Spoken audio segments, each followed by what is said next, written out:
For this week's direct instruction, we will be looking at internet research.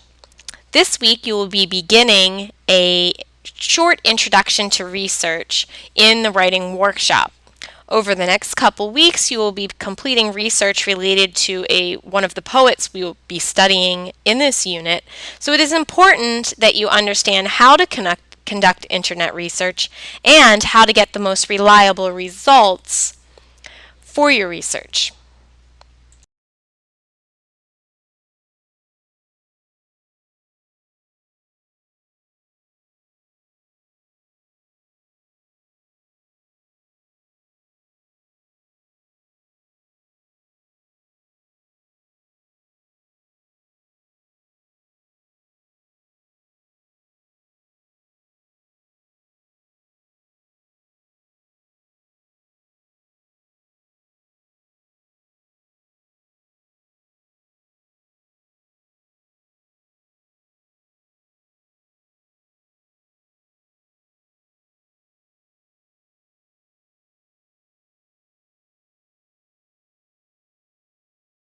The first thing that we need to look at are search engines.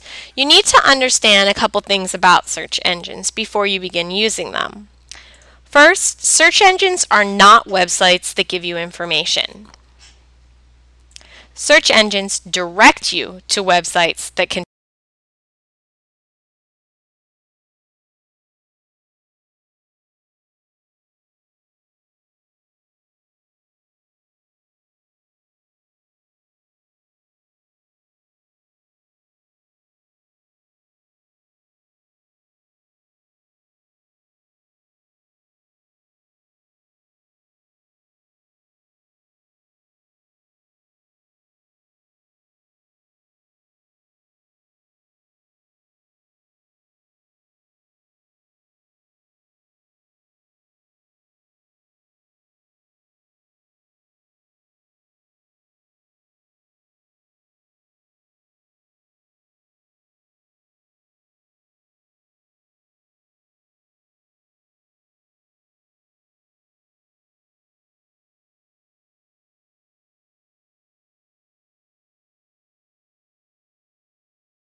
Now that you know what the difference between a website and a search engine is, it's important that you know how to search for your topic. The first thing that you want to remember is that you want to be as specific as possible when you first begin internet research. For example, if you are researching Native Americans and you've been giving the group Cherokee Indians, you want to start by researching Cherokee Indians, not just Indians. If you put just Indians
Some searching tools that you should be familiar with. Quotation marks.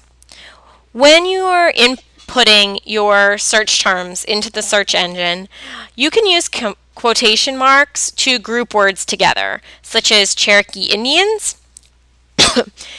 Means that when you put quotes around the entire phrase Cherokee Indians, the search engine is going to look for websites where those two words are found next to each other. If you put Cherokee with quotes around it and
source reliability is very important.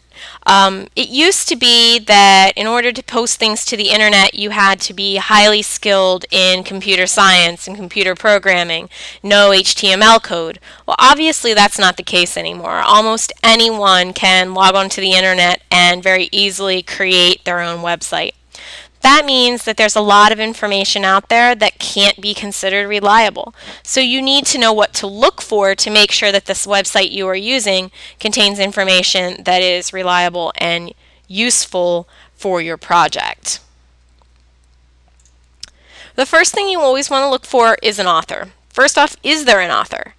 And if there isn't, why isn't there an author? If there is an author, is he an expert or qualified on the topic?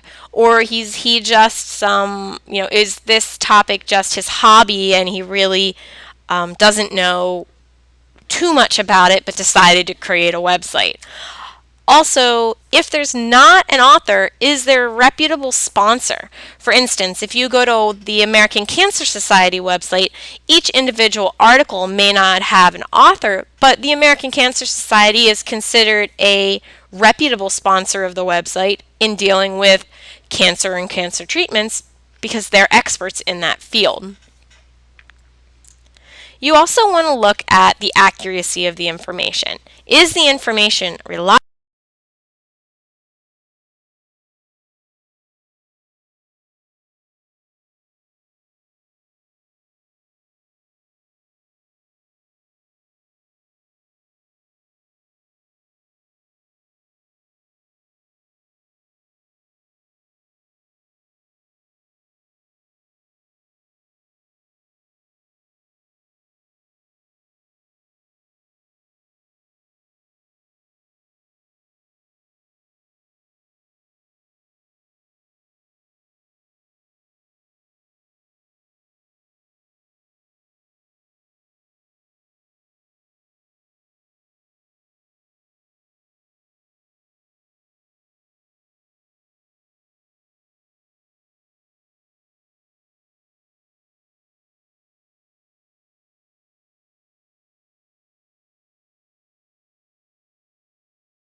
Continuing with source reliability, you want to look at the currency of the page. First off, is the page dated?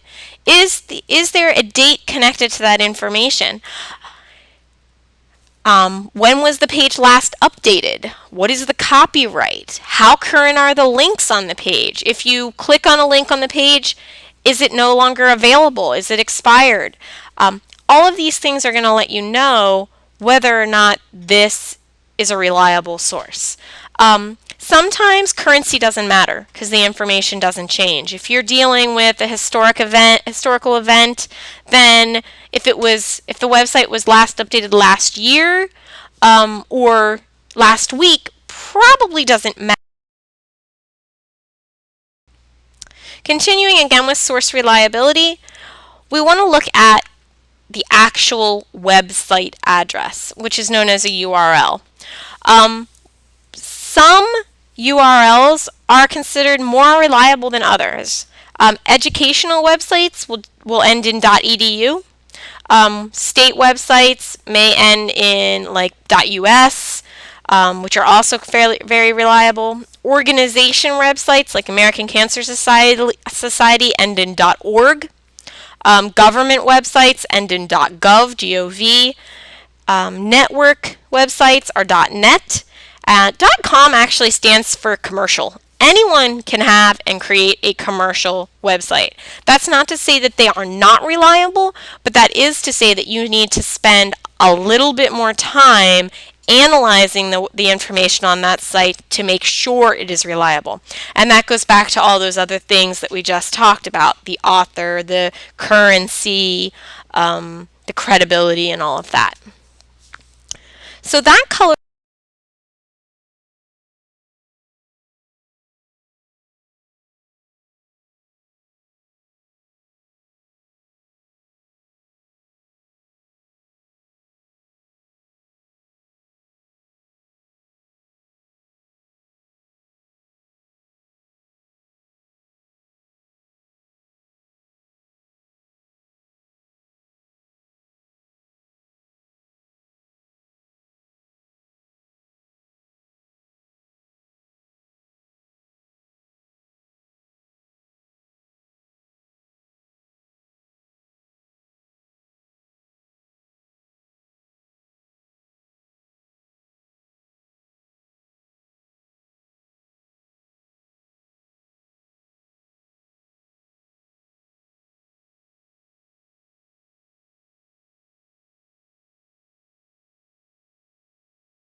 that we need to talk about is, okay, I've searched on my search engine, I've found reliable websites, now I need to take some notes on my information. And how am I going to do that? And for most of you, you know how to take notes. You do it in class, you've done it in prior research papers, but never hurts to bring it up and talk about it one more time. The first thing you need to remember is that information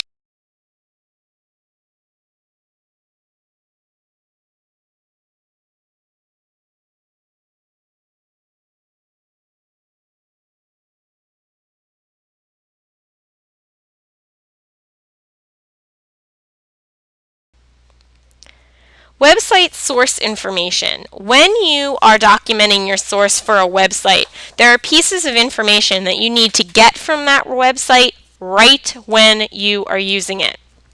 And these are the pieces of information that you need for your documentation. You need to have the web address of the site, which is the URL. That's the www whatever that appears at the top of the page. You need to have the title of the site. For example, like I said, the American Cancer Society, the American Kennel Club, depending on what what is the title of that site. It will often appear at the top of the site as well. You need to have the author of the site or the sponsor, so you want to look for that and make sure you write it down. You want to have the date of last update and the copyright date.